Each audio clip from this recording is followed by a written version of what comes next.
Georgia Byrd is a clerk in the cookware department at a New Orleans department store. She lives a humble life, although she has big dreams. All that changes when a CT scan discloses she has 3 weeks to live.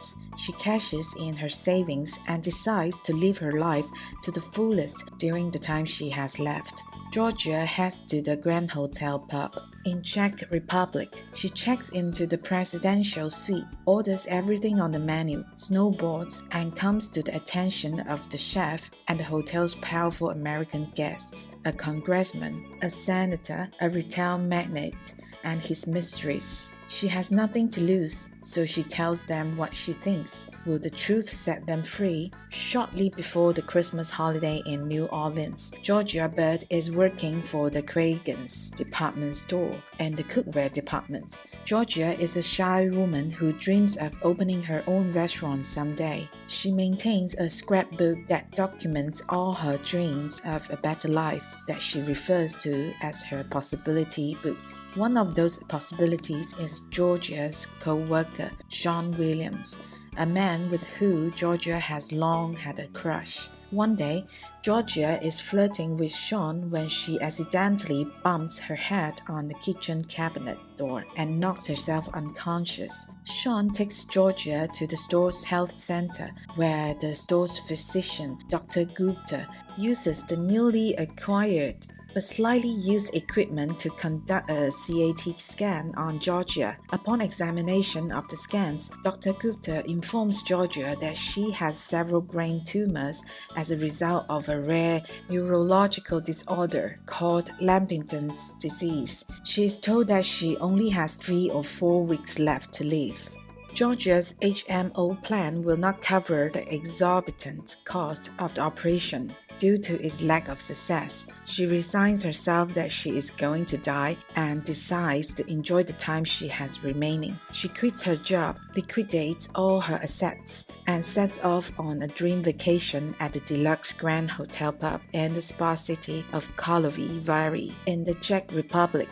While there, Georgia loses all her inhibitions and vows to live life to the fullest. She checks into the presidential suite, buys expensive clothing, pampers herself at the resort spa, goes snowboarding, and even base jumps off a dam. At the same time, Georgia satisfies one of her life's obsessions, good food. She enjoys several succulent meals at the resort prepared by world-renowned chef Didier, who takes an instant liking to Georgia. Georgia's presence at the resort catches everyone's eye, such as United States Senator Dilling, Congressman Stewart, and Matthew Craigan, the man who owns the store that Georgia used to work for. Craigan is at the resort with his assistant and mistress, Addison Burns. He's trying to sway political favors from Dillings and Stewart, but the two politicians are constantly enamored with Georgia's activities and her free spirit. Craigan becomes skeptical of Georgia's origins and suspects her of trying to sabotage his business.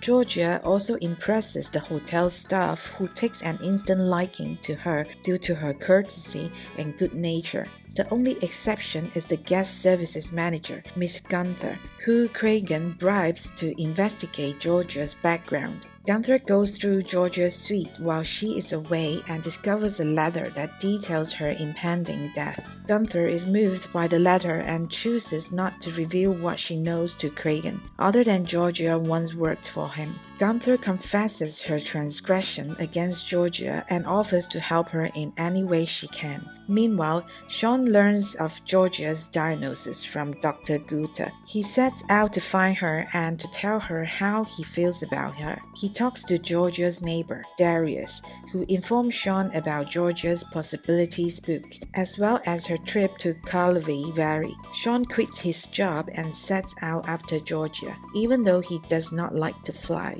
Back in Karlovy Vary, Georgia continues to impress everyone at the resort. She consoles Allison about dating a married man and encourages her to move on and build her own life away from Craigan. Senator Dillings takes a romantic interest in Georgia, but she shuts him down after she perceives that his influence is for sale to people like Craigan. On New Year's Eve, Gunther encourages Georgia to spend her last days with the ones she loves. Georgia takes her advice and tries to leave to return to New Orleans. However, an avalanche has blocked the road off the mountain, and Georgia is forced to return to the resort. Unbeknownst to Georgia, Sean is on the other side of the avalanche, waiting to get up the mountain to see Georgia. Sean eventually gets tired of waiting and proceeds to walk up the mountain. Back at the resort, Georgia attends a New Year's Eve party with Senator Dillon's, Congressman Stewart and his wife Addison,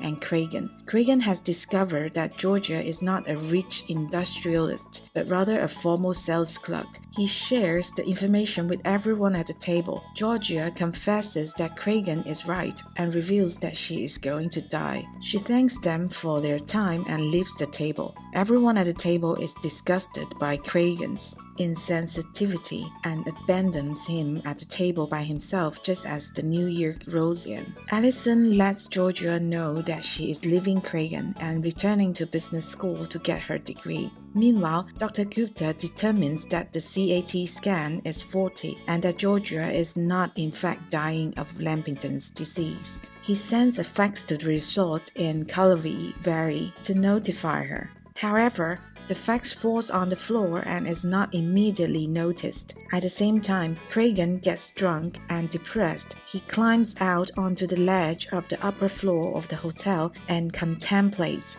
ending his life. Georgia hears of what he has done and climbs out on the ledge with him to persuade him to come down. She suggests to him that if he were nicer to people, he might be happier. Sean arrives at the hotel and comes to the window near the ledge to tell Georgia his true feelings towards her. Gunther finds the fax from Dr. Gupta and comes to the window to tell Georgia that she is not going to die. Everyone returns safely to the inside of the hotel. Sometime later, Georgia and Sean are opening a restaurant together in New Orleans. They are visited by Chef Didier, who takes a vacation to spend it with his friends. The grand opening of the restaurant is attended by the mayor of New Orleans and Georgia's hero and inspiration, Amaryllis. The epilogue to the film shows that Georgia changed her possibilities book into reality book. She and Sean got married while skydiving. Addison went to business school and opened a spa. Gunther opened a detective agency. Dr. Gupta quit his job and opened a spiritual retreat. Cragen's wife divorced him and took almost all his money, and Cragen joined Dr. Gupta's spiritual retreat.